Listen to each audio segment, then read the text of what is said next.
Porque o mal, com toda sua fúria, com todo o seu exército e com toda sua mentira, ainda não engoliu o mundo de uma vez. Pense nisso. Se o inferno odeia tanto a luz, por que a noite já não apagou o sol em definitivo? Como se o mal estivesse numa coleira invisível, babando, rosnando, tentando avançar. Mas uma mão que você não vê puxa o couro e diz: ainda não. Você já sentiu que o mundo está desmoronando? Que a mentira fura a fila do relógio de Deus e vence antes do último capítulo? Se você acorda com essa ansiedade no peito, eu preciso te dizer, você não é o primeiro. Uma igreja inteira quase desaba por causa de um boato espiritual. Uma profecia. Uma carta. Uma mensagem cravando o seguinte pânico: acabou. O dia do Senhor já chegou. Vocês ficaram para trás. E o paradoxo que prende a mente humana aqui é a resposta de Paulo. Ele não responde ao pânico desenhando um mapa para os curiosos.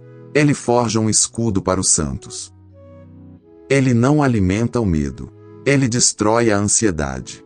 E no centro desse escudo, ele revela um mistério duplo que muda a forma como você lê as notícias hoje: o homem da iniquidade. E o que agora o detém? O freio de Deus. Em 2 Tessalonicenses 2, 1 e 2, o apóstolo súplica com urgência: irmãos, quanto à vinda de nosso Senhor Jesus Cristo e a nossa reunião com Ele, não se deixem perturbar nem alarmar tão facilmente, como se o dia do Senhor já tivesse chegado. Logo no verso seguinte, em 2 Tessalonicenses 2, 3, ele desce a espada de forma definitiva: não se deixem enganar de modo algum. A pergunta perigosa que nasce aqui é esta: se o engano existe, se o fim avança, então existe um freio real operando agora? Existe uma força segurando o caos enquanto você dorme? Porque se esse freio existe, isso altera tudo. Altera como você enfrenta sua angústia, como você suporta a dor e como você blinda sua mente contra a histeria do mundo. Venha comigo para dentro do caos. Sinta isso na pele. Testemunhe a fé sendo torturada primeiro na mente, para só depois sangrar no corpo. Você pisa em uma casa estreita em Tessalônica. O suor escorre no rosto dos irmãos. Ninguém repara na parede de barro ou na poeira do chão. O foco está no peito de cada um, subindo e descendo rápido. O pânico dita o ritmo da respiração. A perseguição lá fora arranca sangue, mas a confusão aqui dentro arranca esperança. É um terror religioso. O pior tipo de terror. Um homem escâncara a porta de madeira e tranca a fechadura com as duas mãos tremendo. Ele procura os olhos do líder da casa. O olhar dele grita por socorro, implora por uma mentira que acalme a alma. O problema nessa sala não é a falta de fé. É o excesso de vozes.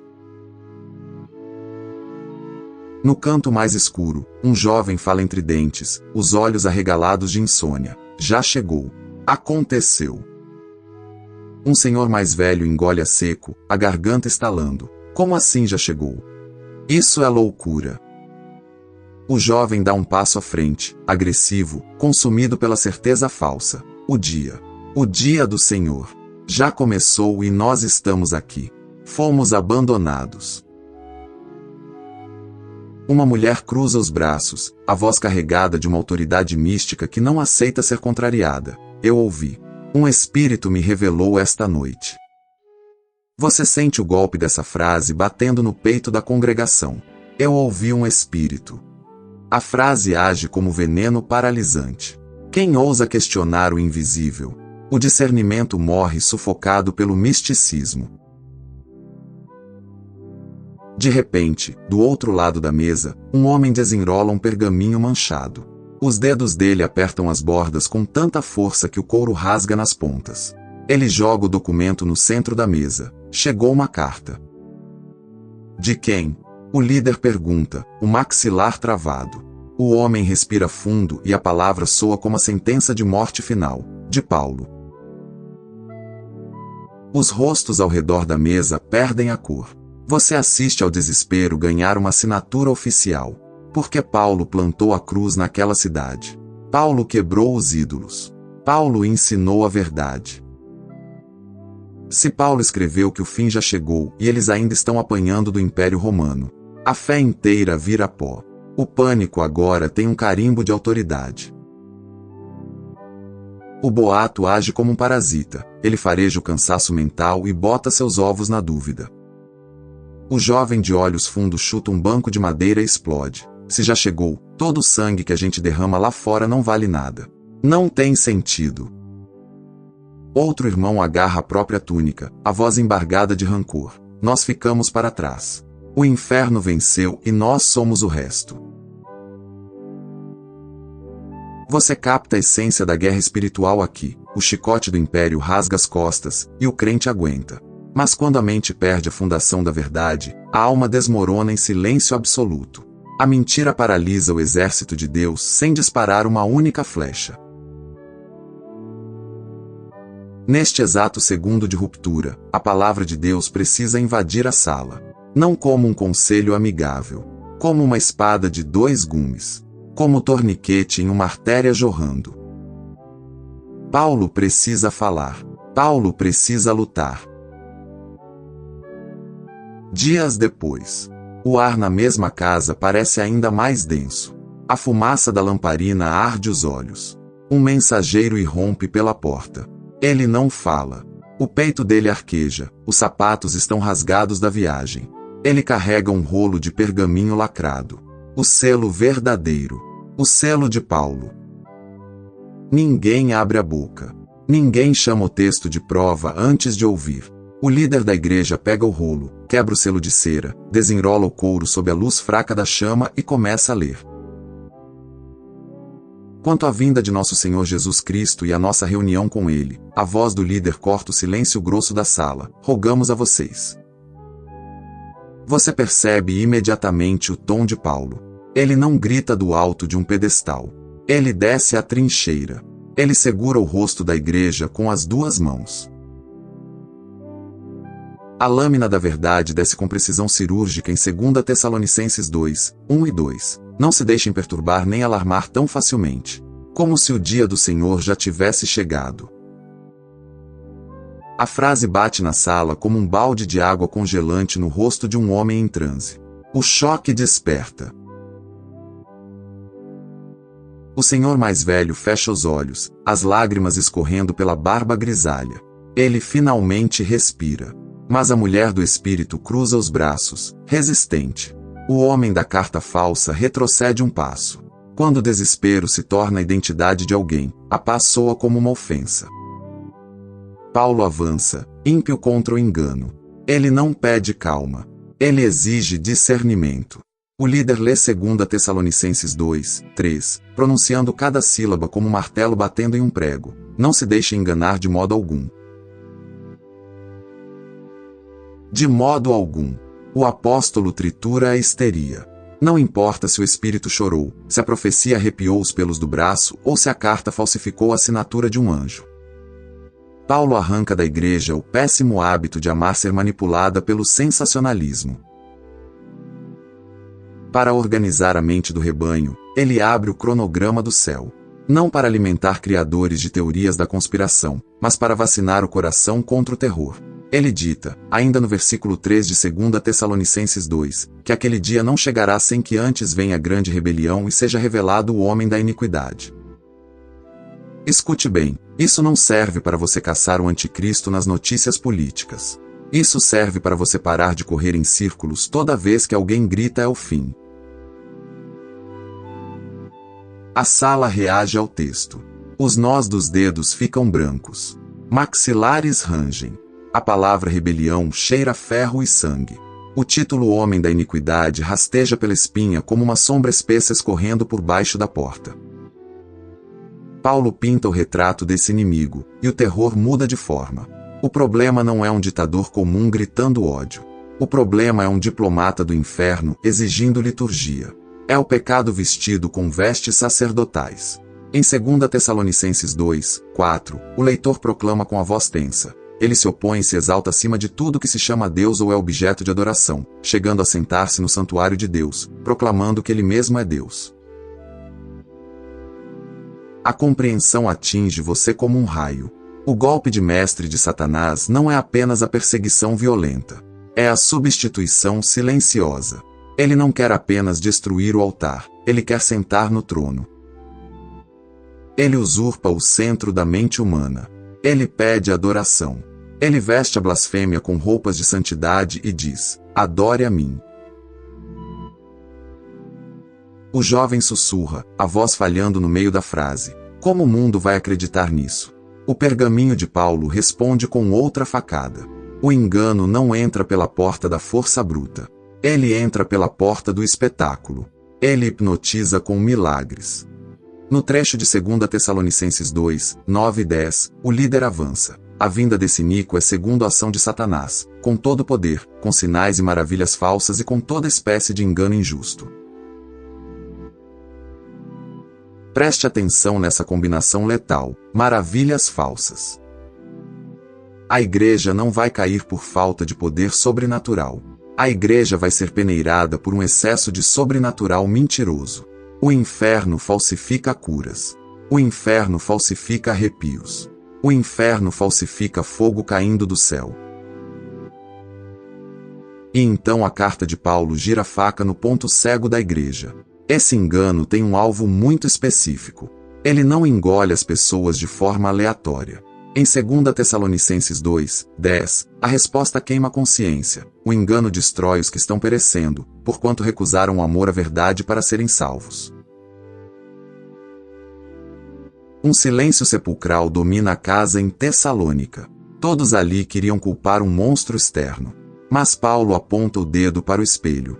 A porta que deixa o anticristo entrar não é o decreto de um império. É o coração que recusa amar a verdade. O problema não é apenas ignorar a Bíblia. O abismo é não ter paixão pela verdade contida nela. É preferir o entretenimento do milagre falso à correção da doutrina dura. E agora, no ápice do desespero, o texto acende o holofote principal desta revelação, o freio, o restridor. Se o iníquo carrega todo o arsenal de Satanás, se ele tem milagres mentirosos, se o mundo odeia a verdade, por que ele simplesmente não chuta a porta e toma o planeta inteiro hoje à tarde? Por que o câncer da iniquidade não devora o corpo da humanidade em um único segundo? Paulo escreve a sentença que faz os demônios rangerem os dentes e faz o crente endireitar a coluna vertebral. No versículo 6 de 2 Tessalonicenses 2, a voz do leitor ganha força, ecoando pelas paredes de barro. E agora vocês sabem o que o está detendo, para que ele seja revelado no devido tempo. No devido tempo. O mal tem um cronograma assustador, sim. Mas ele não segura a caneta que assina a agenda. O diabo olha para o relógio, mas é Deus quem dá corda nos ponteiros. O texto aperta a restrição de forma ainda mais severa. Paulo decreta, em 2 Tessalonicenses 2, 7. De fato, o poder secreto da iniquidade já está em ação. Resta apenas que aquele que agora o detém continue a fazê-lo até que seja afastado. O mistério da iniquidade fervilha nos esgotos da história agora. Mas existe aquele que detém. O cão raivoso avança com os dentes à mostra, a saliva pingando. Mas a corrente de ferro estica. O restridor finca os pés no chão. E o mal engasga no próprio pescoço. Olhe para a congregação naquela casa. As mãos que suavam frio agora se apoiam nos joelhos. Os ombros caem. A respiração volta ao ritmo. A igreja encontra o chão. Porque a revelação máxima aqui não é o poder do anticristo. É a coleira no pescoço do anticristo. O mal não tem autonomia. Ele age sob concessão. Ele odeia sob permissão. E ele para sob a ordem divina. A mente ansiosa do ser humano grita por nomes. Quem é o restridor? O governo? O Espírito Santo? Miguel? Paulo resiste à tentação de criar um dicionário escatológico. Ele diz vocês sabem, mas não registra a identidade para os caçadores de teorias do século XXI. Ele oculta o detalhe para proteger o foco. Ele não quer que você venere o freio. Ele quer que você confie no dono do freio. Mesmo com o mistério mantido, a promessa da carta atinge seu ápice absoluto. Quando o restridor finalmente se afastar e o iníquo entrar no palco achando que venceu, Paulo não descreve uma batalha de espadas. Ele não narra uma guerra sangrenta entre duas forças iguais lutando pelo universo. Ele narra um abate, uma execução sumária.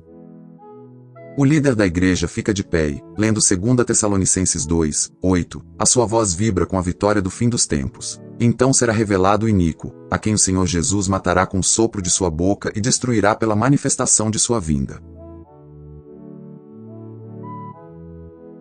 Sopro da sua boca. O inferno gasta milênios preparando seu falso Cristo.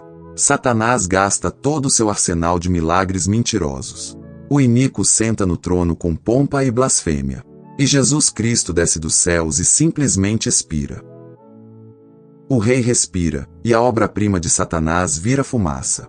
Uma palavra aniquila o engano. Um feixe da glória derrete a iniquidade.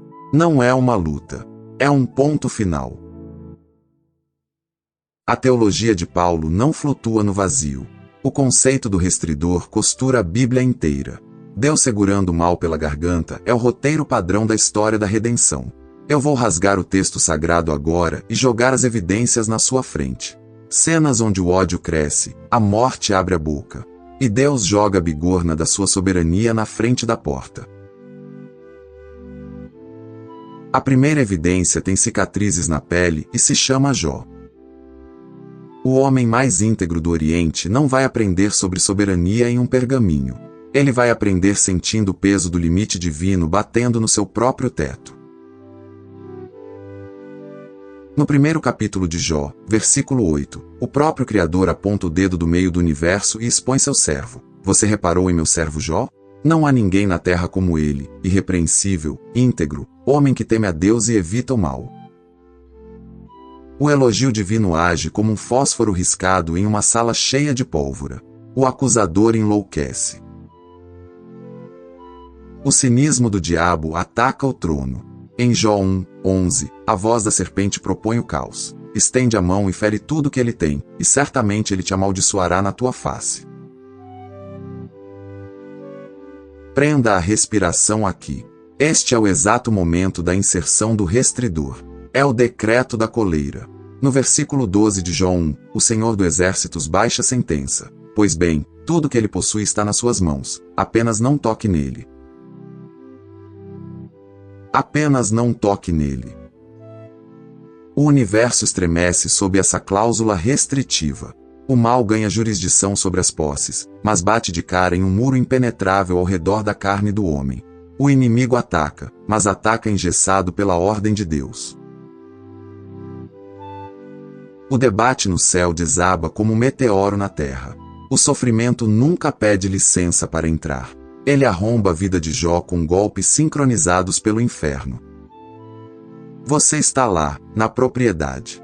O sol queima o rosto. De repente, um servo surge no horizonte.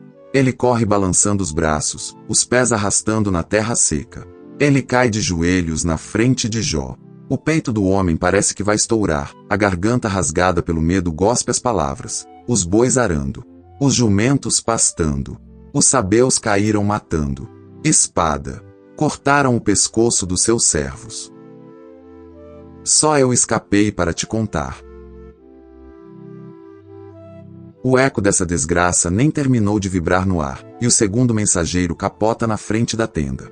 A pele dele está suja de cinza e o cabelo cheira a carne queimada. O olhar dele está vazio, destruído pela magnitude do ataque místico. Fogo. Fogo de Deus despencou das nuvens. Queimou a lã, queimou as ovelhas, torrou os pastores no chão. Só eu escapei para te contar. A realidade começa a distorcer. É rápido demais.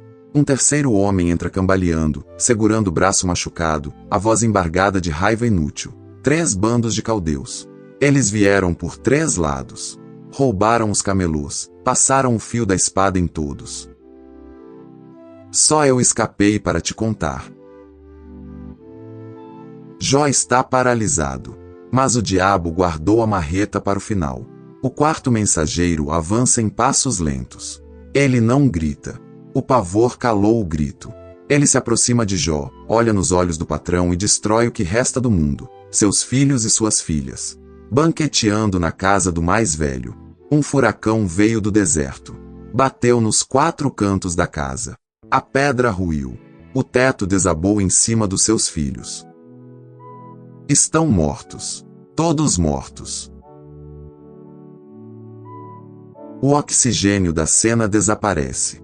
O cérebro de Jó tenta processar a extinção da sua linhagem, o roubo do seu suor e o cheiro de morte na sua porta, tudo comprimido em 30 segundos de terror contínuo. O corpo humano não suporta isso. Jó levanta lentamente. As pernas tremem. Ele agarra a borda do próprio manto rico. As mãos dele apertam o tecido até os nós dos dedos estalarem. E com um movimento violento, brutal, ele rasga a túnica de alto a baixo. O som do pano rasgando corta a terra. Ele arranca o cabelo, raspa a cabeça até a pele ficar sensível ao vento cru.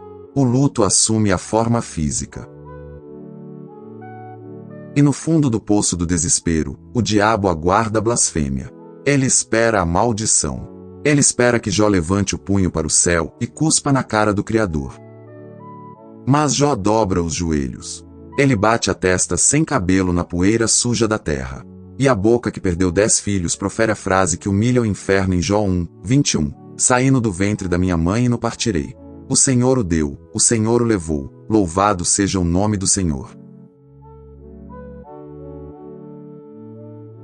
Você capta a enormidade disso?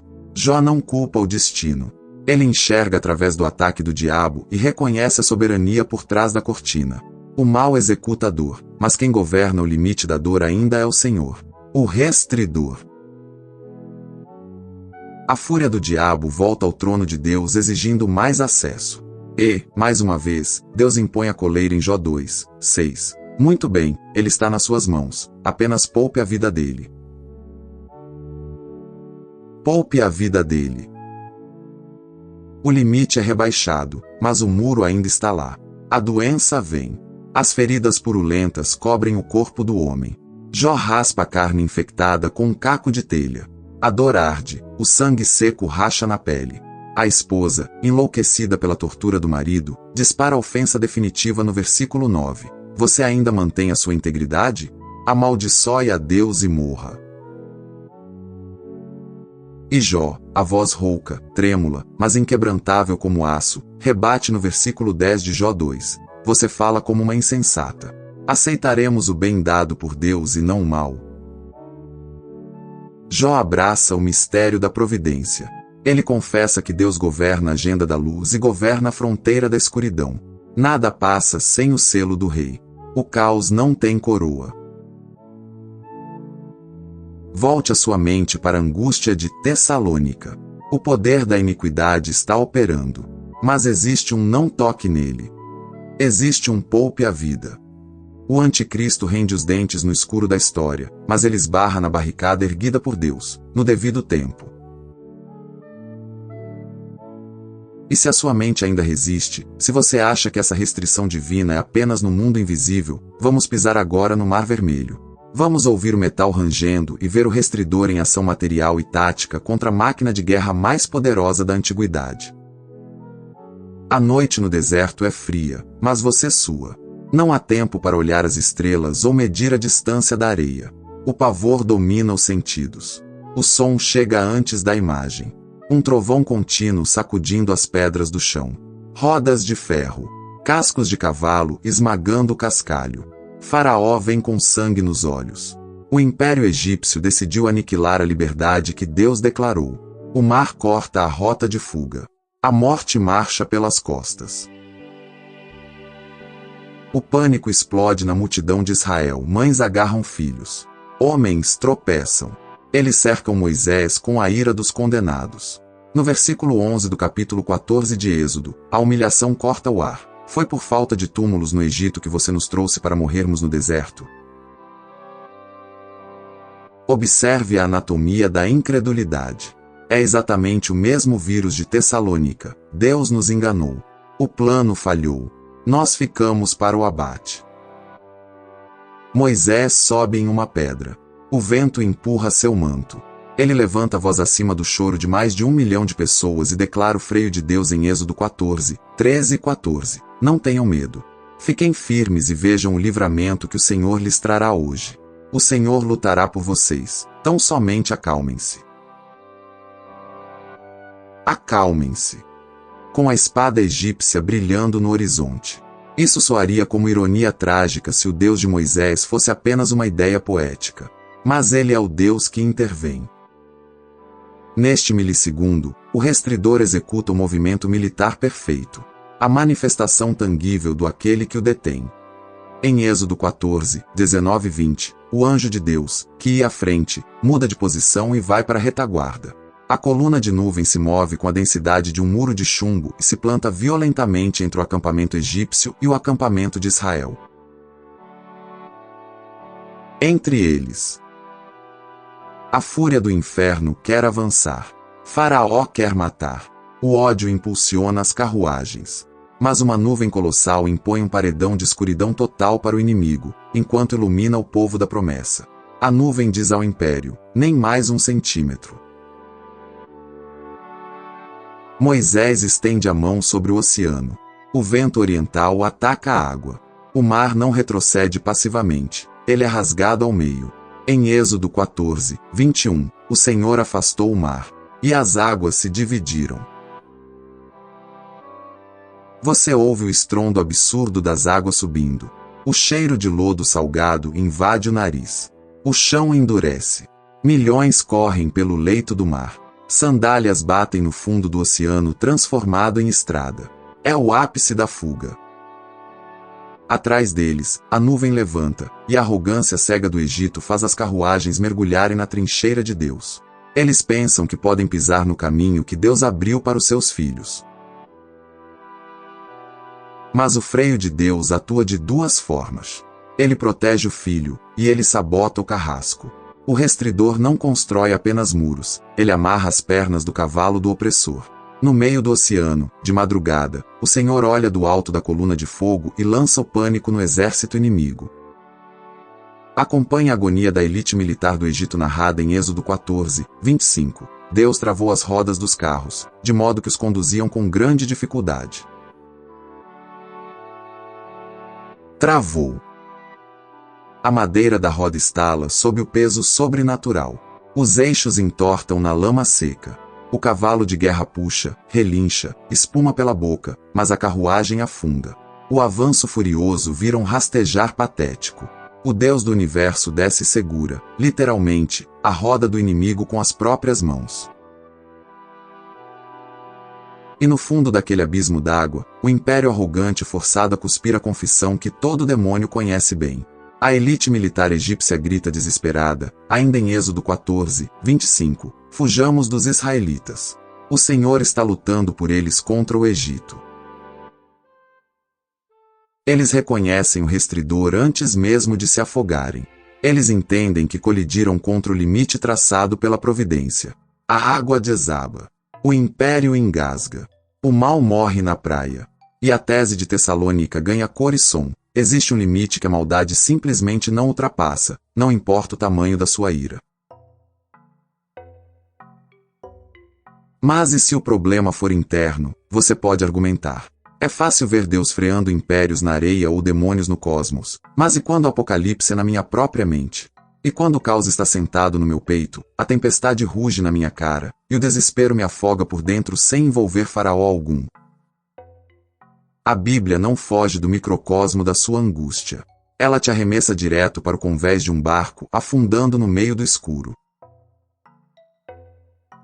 Marcos capítulo 4, versículo 37, decreta o terror. Levantou-se um forte vendaval, e as ondas se lançavam sobre o barco, de forma que este foi se enchendo de água.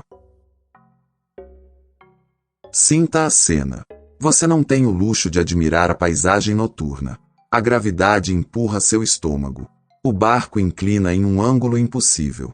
A água gelada varre o convés e atinge o seu tornozelo, puxando seus pés para o fundo. A madeira do casco geme alto, prestes a partir como um graveto. O vento assobia tão forte que arranca os gritos da boca dos pescadores profissionais. O sal entra no olho, Arde a pele. A água sobe para os joelhos. A morte é certa. A pergunta que queima não é uma dúvida acadêmica. É puro instinto de sobrevivência visceral. Eu vou morrer afogado e Deus não está vendo?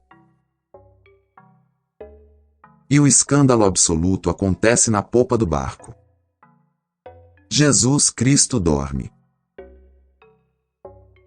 No versículo 38 de Marcos 4, o texto registra a imagem mais revoltante para uma mente em crise. Ele está na popa, dormindo com a cabeça sobre um travesseiro. A tempestade mata o barco. O Criador descansa no meio da poça d'água. Os discípulos abandonam os remos e rastejam até ele.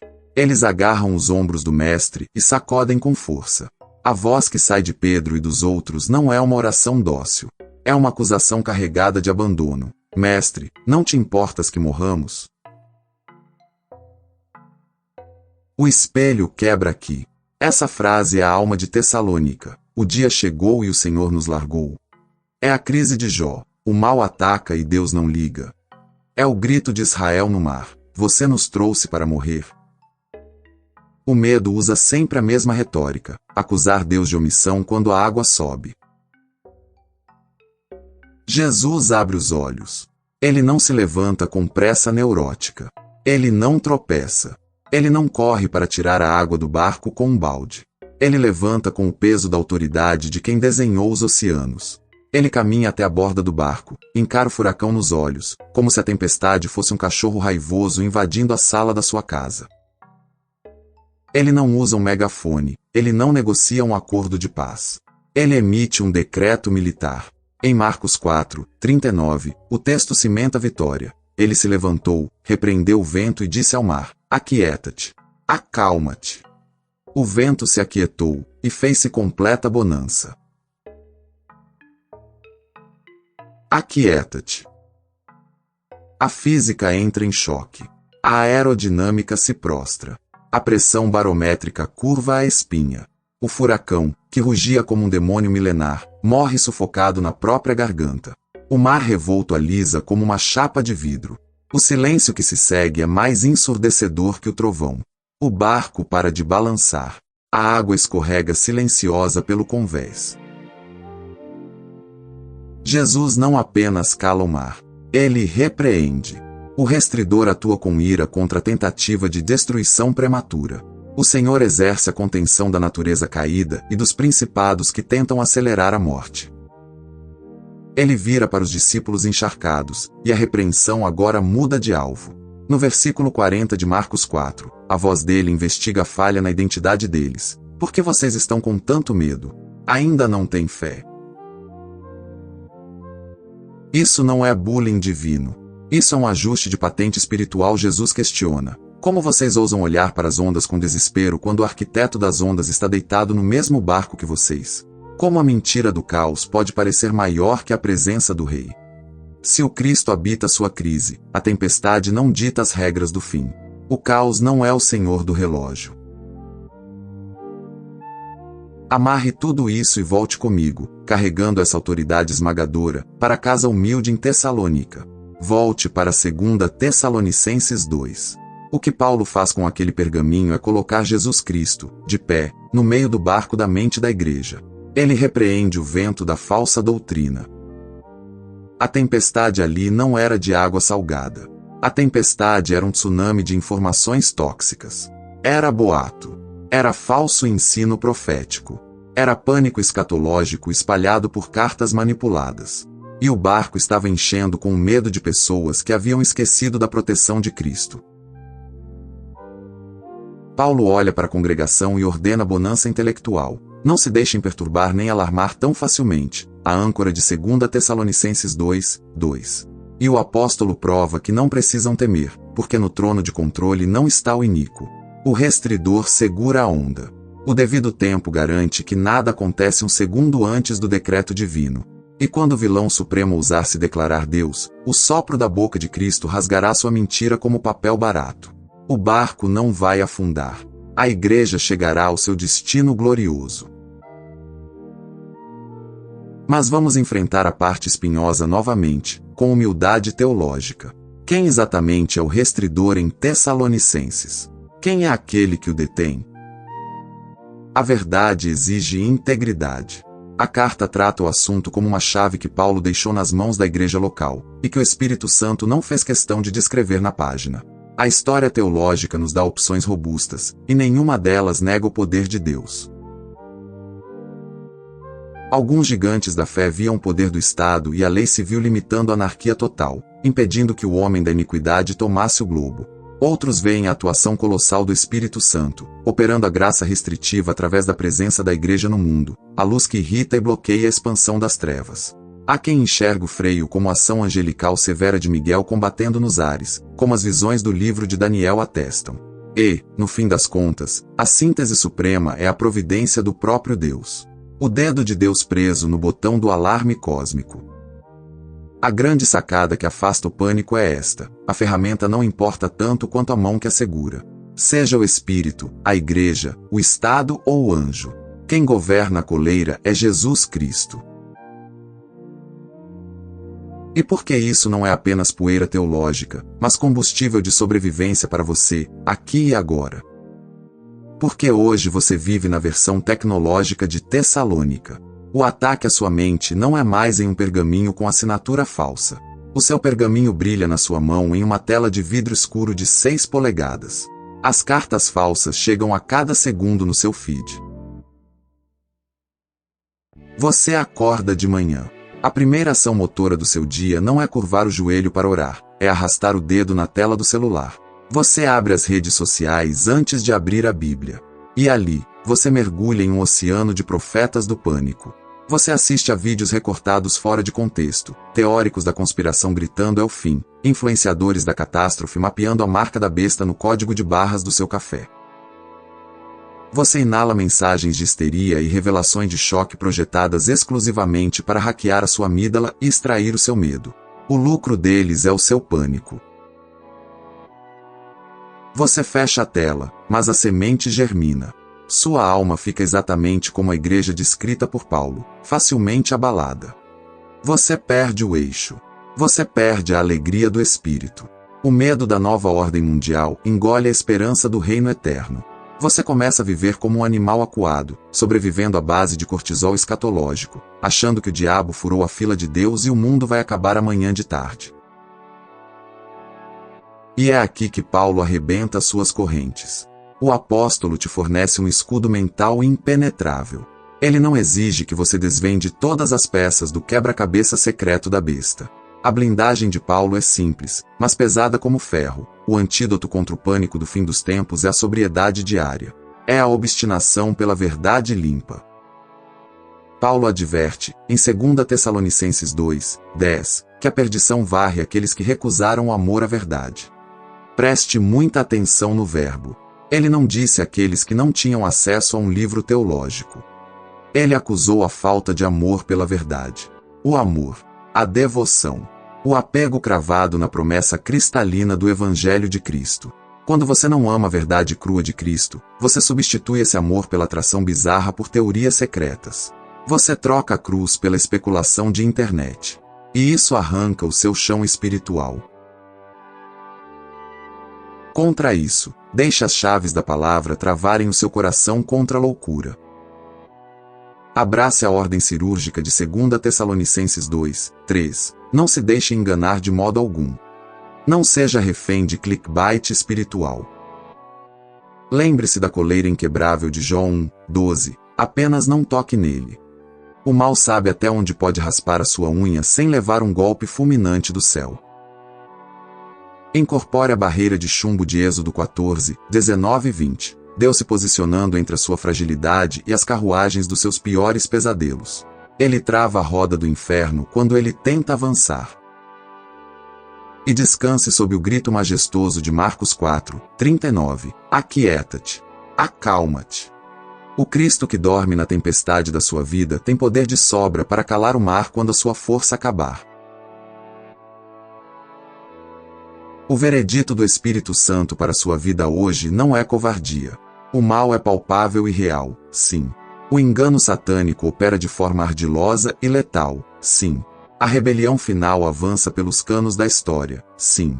Mas nunca se esqueça, nunca ignore o peso do outro lado da balança. O freio de Deus também é real, vivo e insuperável. O restridor bloqueia o abismo. Olhe para você no espelho de Deus agora. Você não é a presa assustada do fim dos tempos. Você não é um número aleatório esperando a guilhotina do anticristo. Você é um filho eleito, comprado com sangue espesso no Calvário, habitado pelo Espírito e guardado na palma da mão do Cordeiro no epicentro do fim do mundo. Se Deus impõe restrição ao mal cósmico que assola o planeta, Ele tem poder total e restrito para amordaçar o desespero paralisante que rasteja dentro da sua própria cabeça. Você é livre para vigiar os sinais dos tempos sem cair em paranoia doentia. Você é livre para discernir a mentira sem vestir a arrogância. Você é livre para guardar o som da trombeta sem perder a paz debaixo do seu próprio teto. O seu futuro é Cristo, não o abismo. O desafio brutal dessa mensagem não é apenas intelectual. É de posse. Você precisa se render ao Rei que já governa o barco. O restridor que humilha as ondas é o mesmo Salvador que sangrou para te fazer respirar. Se essa verdade colidiu com a sua ansiedade agora, se você quer vomitar esse pânico de ficar caçando o demônio em cada sombra e deseja recuperar o fôlego da fé viva e inabalável, não pare o que está fazendo. Feche os olhos para o mundo e curve a sua alma. Faça esta oração da trincheira comigo agora. Não como um poema fofo, mas como rendição total à soberania de Deus. Senhor Jesus, Rei eterno e soberano sobre o tempo e o caos. Eu rasgo meu peito diante de ti confessando o óbvio. Muitas vezes eu permito que a minha mente seja abalada como um barco sem leme. Eu cedo ao terror do mundo. Eu dou os meus olhos para o pânico e viro as costas para a tua segurança. Mas nesta hora, Senhor, eu recuso a manipulação da ansiedade. Eu agarro o escudo blindado da tua palavra. Eu decreto sobre a minha mente: não me deixarei enganar. Pai, implanta em mim um amor violento pela tua verdade. Arranca de mim o vício pelo barulho e preenche esse vazio com o discernimento afiado do teu espírito. Fortalece as paredes da minha mente contra o medo paralisante. Quando o desespero rugir o seu boato de que tudo acabou, acende a fornalha da minha fé. Lembra minha alma pequena de que existe um restridor imbatível. Lembra o meu espírito de que o mal bate a cabeça no teu devido tempo. Ensina-me a sorrir sabendo que um simples sopro da tua boca reduz a cinzas o império da mentira. Eu entrego a minha paranoia aos teus pés. Eu escolho descansar sob o peso da tua soberania esmagadora. Eu sou tua posse. O mundo não pode me roubar da tua mão. Eu aguardo o dia da tua glória não tremendo de medo, mas erguendo a cabeça com fé. Toma controle do barco. Acalma a tempestade da minha alma. Em teu nome tremendo, santo e vencedor, Jesus Cristo. Amém. Se a palavra de Deus libertou a sua mente hoje, não saia em silêncio. Finca a tua bandeira espiritual agora. Escreva aqui embaixo nos comentários a sua confissão. Eu não serei facilmente abalado, puxando a força lá de 2 Tessalonicenses 2:2. Esse é o seu decreto de sobriedade. Pegue este vídeo e jogue nas mãos daquela pessoa que você ama e que está sendo asfixiada pela ansiedade. Seja a âncora dela hoje.